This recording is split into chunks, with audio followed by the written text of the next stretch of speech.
ഇന്നലെ പെരേര പറഞ്ഞത് ആഴ്ചയിൽ ഷേവ് ചെയ്യണം എന്നാണ് പറഞ്ഞത്. ഇനി ഞാനത് അനുസരിക്കും. കാരണം ഷേവ് ചെയ്താലാണ് ഒരു പ്രോഗ്രാം എനിക്ക് കിട്ടുള്ളൂ. കാരണം എന്നോട് പലരും പറയുന്ന അഭിലാഷായിട്ടാ തന്നെ വിളിക്കണ്ട, താടി പഠിക്കുന്നില്ല, കരടി ലുക്കാന്ന് പോലെ. ഇപ്പൊ അത് മാറിയോ? ഇനി കിട്ടും. ഇനി ഡെയിലി അതായത് ആഴ്ച ഷേവ് ചെയ്യണമെന്ന് ഞാൻ ചോദിച്ചു. ആഴ്ച എല്ലാ 7 ദിവസം കൂടുമ്പോഴും ഷേവ് ചെയ്ത് കഴിഞ്ഞാല് നല്ല ലുക്കായിരിക്കും. ഡ്രിം ചെയ്ത് പോയാൽ മതി. ഡ്രിം അല്ലേ?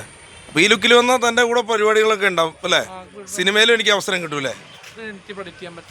അല്ല, ഈ ഒരു സുന്ദരൻ രീതിയിൽ എനിക്ക് കിട്ടുമെന്ന് സിനിമാക്കാരെ പറ്റി കുറ്റം പറഞ്ഞില്ലെങ്കിൽ സിനിമ കിട്ടും കേട്ടോ. ആരും പറയാറില്ലല്ലോ. കാരണം നമ്മുടെ കൂട്ടുകാരെ പറയാറുണ്ട്. അതൊന്നും എനിക്കല്ല, കൂട്ടുകാരുടെ കേസല്ല പറയണ്ടേ ഇവിടെ. ഇനി ആഴ്ചയിൽ ഞാൻ ഷേവ് ചെയ്തിട്ടാണ് നടക്കുള്ളൂ.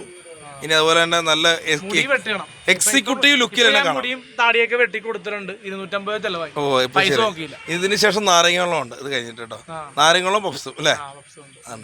അതും പെരേരയുടെ ചിലവാണ്. എന്തായാലും ആഴ്ച ഷേവിങ് ആണ് കേട്ടോ. മാസ് ലുക്കിൽ എത്തുന്നതാണ്, മാസ് ലുക്കിൽ. ഇനി നിങ്ങൾ ഞെട്ടിച്ചോണ്ടിരിക്കും. ഇല്ല. ഇനി സിംഹം എന്നുള്ള കമന്റ് ആയിരിക്കും വരുന്നത്. സിംഹം പറയാനുള്ളത് ആട്ടയം വൃത്തിയും മെനയായിട്ട്. ഇപ്പൊ ഞാനിപ്പോ അടിയിലേക്ക് കാണിച്ച്, ഇല്ല അടിയിലേക്ക് കാണിക്കണ്ട. ജീൻസ് വാങ്ങിച്ചിട്ടുണ്ട്.